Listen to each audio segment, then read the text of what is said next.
ಇವತ್ತು ಮಹಿಳೆಯರಿಂದ ಅನಸೂಯ ಜಯಂತಿ ಹಿನ್ನೆಲೆ ಚಿಕ್ಕಮಗಳೂರಿನಲ್ಲಿ ಬೃಹತ್ ಶೋಭಾಯಾತ್ರೆ ನಡೆಯಲಿದೆ. ಹೀಗಾಗಿ ನಗರದಾದ್ಯಂತ 4,000 ಪೊಲೀಸರು ಬಿಗಿ ಭದ್ರತೆ ಕೈಗೊಂಡಿದ್ದಾರೆ. ಮುಂಜಾಗ್ರತಾ ಕ್ರಮವಾಗಿ ಪೊಲೀಸ್ ರೂಟ್ ಮಾರ್ಚ್ ಮಾಡಿದ್ದಾರೆ. ಆರ್ಎಎಫ್ ಪಡೆ ಸೇರಿದಂತೆ ಪೊಲೀಸರಿಂದ ರೂಟ್ ಮಾರ್ಚ್ ನಡೆಸಲಾಗಿದೆ. 400ಕ್ಕೂ ಅಧಿಕ ಸಿಸಿ ಕ್ಯಾಮೆರಾ, 36 ಚೆಕ್ ಪೋಸ್ಟ್ಗಳ ಮೂಲಕ ಕಣ್ಗಾವಲು ಇಡಲಾಗಿದೆ.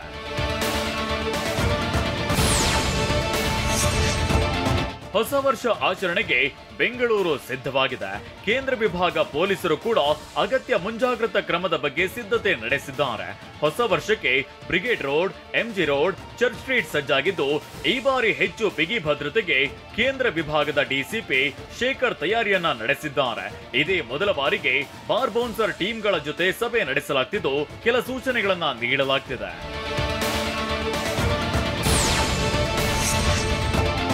ತಮಿಳುನಾಡು ಗಡಿಯಲ್ಲಿ ಕಾಡಾನೆಗಳ ಹಾವಳಿ ವಿಪರೀತವಾಗ್ತಿದೆ.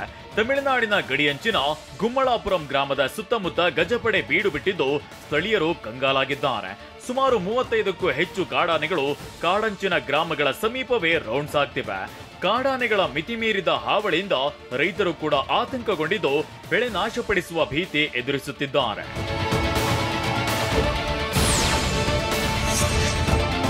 ಕಾರಿನ ಗಾಜು ಒಡೆದು ಚಿನ್ನಾಭರಣ ಮತ್ತು ಲ್ಯಾಪ್ಟಾಪ್ ಕಳವು ಮಾಡಿದ್ದ ಕಳ್ಳನನ್ನ ಮಂಗಳೂರು ಪೊಲೀಸರು 24 ಗಂಟೆಗಳಲ್ಲಿ ಆರೋಪಿಯ ಹಿಡಿಮುರಿ ಕಟ್ಟಿದ್ದಾರೆ.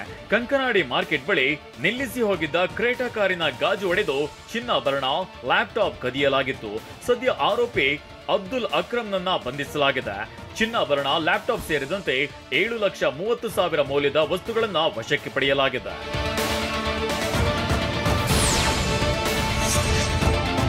ಅನ್ನಪೂರ್ಣೇಶ್ವರಿ ನಗರದ ಅಂಡರ್ ಪಾಸ್ ಬಳಿ ರಸ್ತೆ ಅಧ್ವಾನ ಎದ್ದಿದೆ. ಕಳೆದ ವಾರ ಸೈಕ್ಲೋನ್ ಎಫೆಕ್ಟ್ ನಿಂದ ಸುರಿದ ಮಳೆಯಿಂದ ರಸ್ತೆಯ 4 ಭಾಗಗಳಲ್ಲಿ ಗುಂಡಿಗಳು ಬಿದ್ದಿದ್ದು, ಸವಾರರು ಪರದಾಡ್ತಿದ್ದಾರೆ.